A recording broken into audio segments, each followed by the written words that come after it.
this is my liquid tempera paint. Make sure it says open when you take a bottle.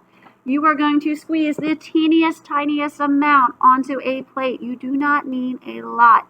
You're welcome to also use this plastic thing or a paper plate, but whatever you use, you'll have to take care of. So plates can go in the trash can, and the plastics have to get rinsed off. You'll need a cup of water and a paintbrush too, and a paper towel to make this started, and probably a placemat, especially if you're painting the edges.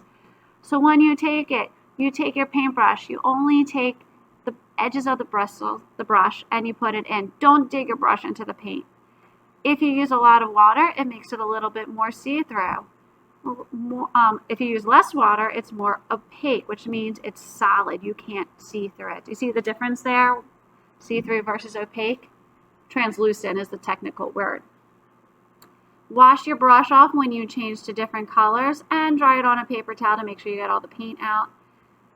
If you're using white to make something lighter, you take a tiny bit of white and you take a teeniest tiny amount of color, because colors are more powerful than white.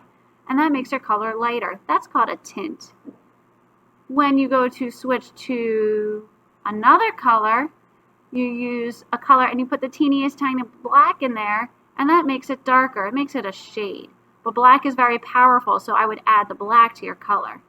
And you can see the difference between a light, the regular, and a shade. And the shade is with the black inside of it.